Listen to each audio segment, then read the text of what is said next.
Good afternoon. A little disclaimer, I am an atheist. Nice to meet you. But this talk, although it's entitled Challenging Beliefs, is not about challenging religious belief or atheist versus religious. It's rather about challenging our beliefs about our own identities. Too often we feel as though we're individualistic, we're independent, and we forget how often we're influenced by those around us, by our groups. And this is what happened to me about 20 so years ago. I was looking for opportunities to help those around me. As a teenager, I wanted to use my life to produce something good in this world.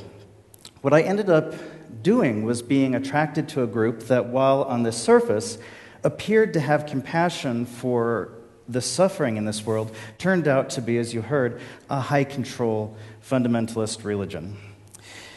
This group controlled information, it controlled access to education, and in many ways it controlled one's access to your own family.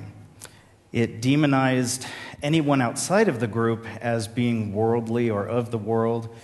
Only a few would be saved, and at the end, to hell with everyone else, literally. So what I had to do was to find myself again, find who I was. Because again, it's so easy to lose our identity to a group. In other words, the group identity can sort of push our own to the background, and you begin to lose your sense of self to a sense of place within a group. It wasn't any sort of rational argument that helped me to break free from doctrinal beliefs. It really was simply finding who I am. We can all fall victim to this, and, well, let me give you an example. These women here, these men, were all members of, obviously, the Ku Klux Klan.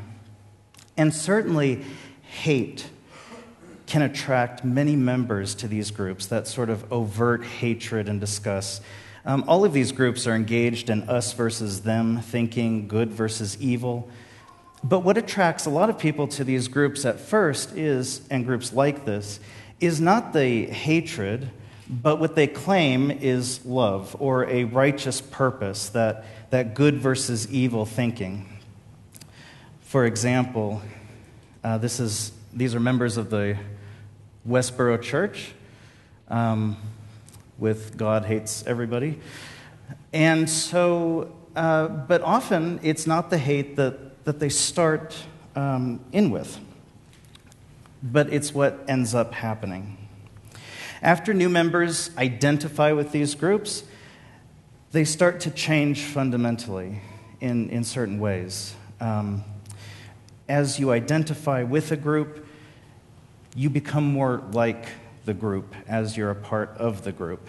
And this is something that happens quickly, it can happen slowly, but it's not always something that we recognize. But if we do, we can change, really, the society around us that we're living in and make it more inclusive. To make matters worse, once you're a member of one of these groups, or as we'll talk about later, more subtle groups, the possibility for dissent is limited. And in fact, it's punished in many ways. This is a picture from 1922. These are family members of political prisoners kept in the United States for their dissenting political views towards democracy, capitalism, whatever the case may have been. In order to treat people like this, to imprison people, to have that us versus them thinking, people have to be dehumanized. This looks like a concentration camp, but many of you may recognize this picture as the Japanese internment camp located here in Idaho, very nearby. Definitely a dehumanizing experience, and one that fear and politics brought into play. Given my own experience with a high control group, I became much more sensitive to the more subtle types of groups that can form all around us. the ones that you don't see, but you can feel their effects. And I think a great example of this, and so much of the injustice that we have right now in our societies, is the glass ceiling. So you think about the workplace and this glass ceiling that women have had to deal with for decades. You'd probably be hard-pressed to find a white male executive that sits down in a boardroom and tells all his other white male coworkers, "We're not going to hire women, right? We're still on board with that?" And yet, it happens. Women don't get promoted. The top ranks of many companies, many schools are still white men. So these groups don't have formal doctrine, and the members in these groups may not even recognize that they themselves belong to a group, and yet they are causing harm to those around them. And they do belong to in-groups. In versus others versus the out-group. Sometimes that happens because of our inherent preference for the familiar, for the similar. It's in our DNA. But that comfort taken in that which is like us can easily become an exclusionary device that perpetuates the homogeny around us, that makes our world very comfortable for us, but ends up detrimental to others. So just continuing with that workplace scenario, when one of these groups in a workplace forms around someone who doesn't fit that mold, either physically, culturally, idealistically, in any possible way, that individual can find themselves marginalized and eventually pushed out of their jobs. They're confused, they don't know what happened, they blame themselves very often and suffer severe depression.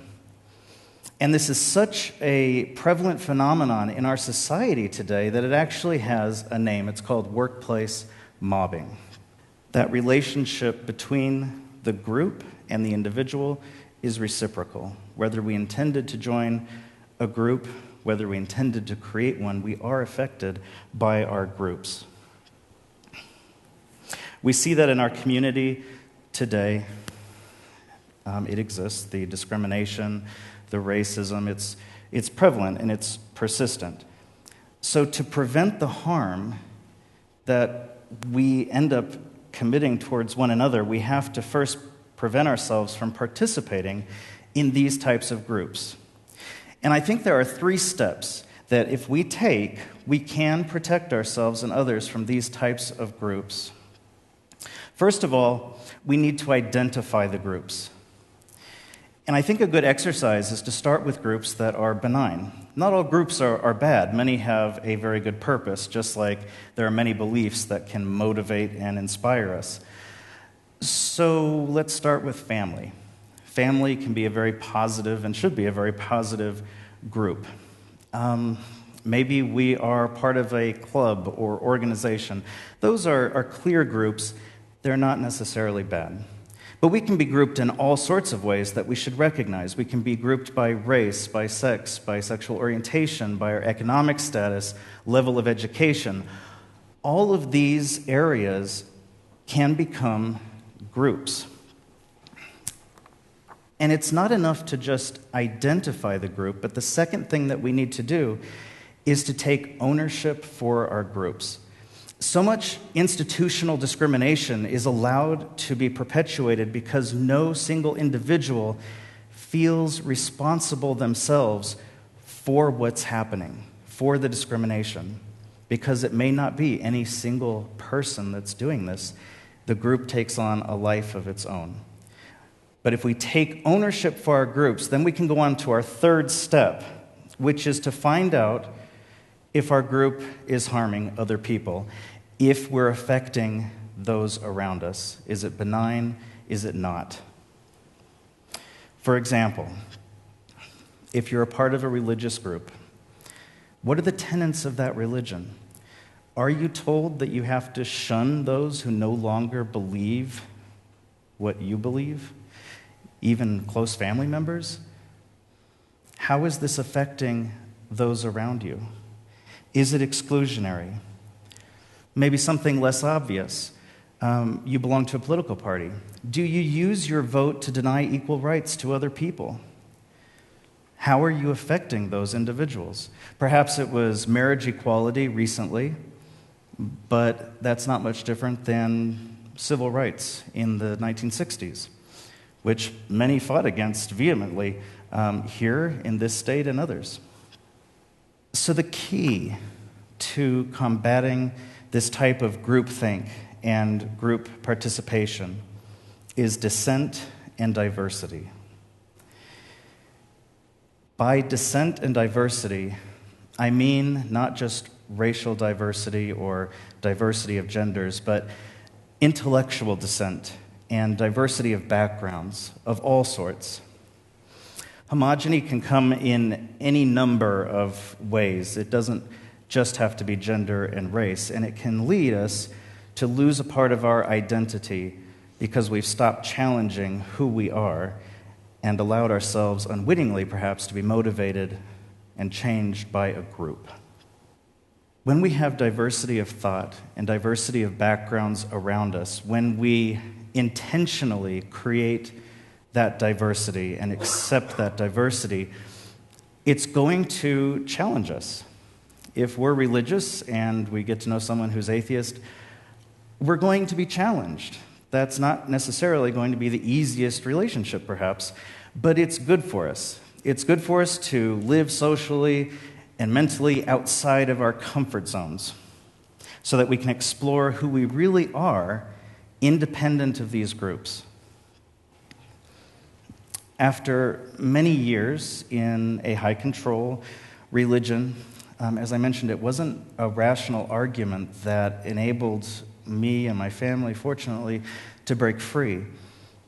It was really finding myself through that diversity that enabled me to then question the outcome of this group and the tenets of this group compared to my own values separate from that group.